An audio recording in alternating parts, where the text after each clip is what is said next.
Hey there everyone, I'm Luxsy. I'm a Chicago Smash TO and I'm here to bring you guys some news about some recent drama that's been going on between the IHSEA and some high school Chicago Smash kids. I know there's been a lot of people who are confused about what's going on, so I'm here to condense everything into a bite-sized video for you guys to watch and stay updated with. To begin, I'd like to introduce the IHSEA, which stands for the Illinois High School Esports Association. They are Illinois', I think, premier esports league for high school kids.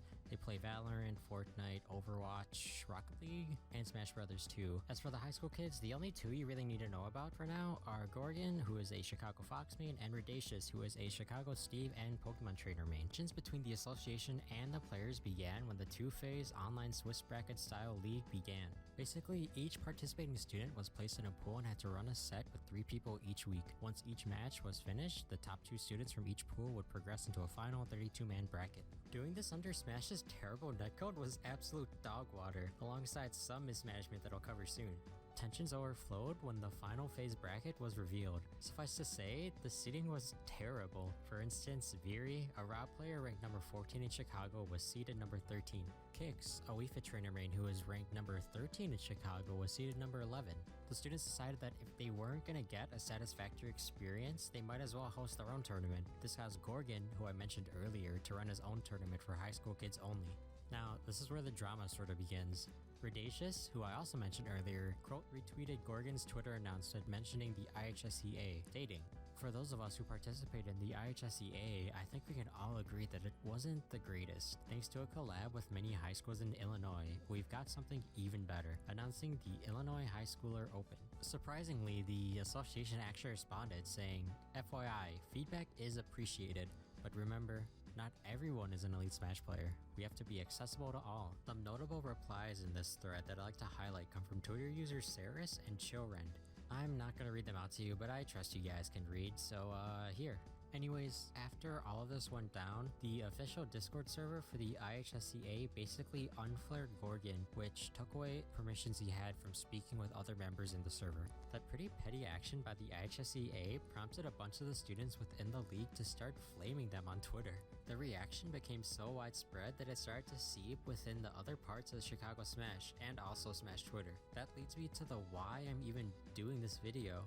Smash Twitter is a large place, but news gets around, but sometimes the right news doesn't get around. This is also a pretty big event that's going on within the Illinois high school esports scene, so I think it'd be interesting to look back on this video in the future and see what actually happened. The biggest reason though as to why I wanted to cover this situation is because there's so much nuance between these two sides, the IHSEA and the students, that just is not getting recognized. I understand that the players feel let down and frustrated, and also ignored by the IHSEA with everything that happened this entire school season. Supposedly, other association games like Rocket League or Valorant don't have to deal with this level of mismanagement and poor communication. The response to Radacious's tweet made the students feel as if the only issue the association saw was that the players are bad, which is far from the case. However, them memeing on the IHSEA is not the way to bring change and keep Smash within the league. Something I like to bring up is that the IHSEA is run mostly by teachers. They're trying their best to balance both their teacher and admin duties, which everyone knows this school season hasn't been the best for anyone actually. I think they've done the best that they could to provide a unique league-style format with Smash's terrible online netcode. However, I reached out to the association via Twitter DMs and asked them like, hey, what's going on with the seeding? And if I could help them out with fixing it any way possible. They appreciated my feedback, but ultimately didn't want to change anything. They explained that by changing the seeding, it would seem like they were playing favorites, which is a common point of criticism that you may get whenever you try to seed a tournament. They also wanted to stick with the rules that they said in the beginning of the season, which I'll put up there.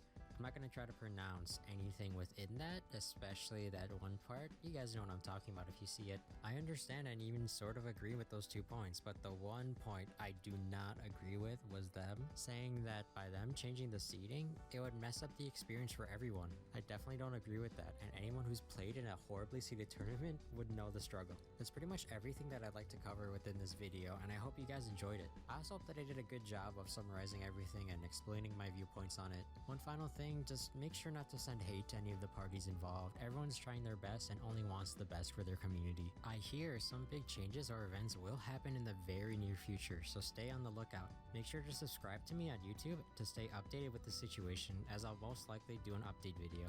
Thank you all for watching, check the socials in the description, and I'll catch you guys next time.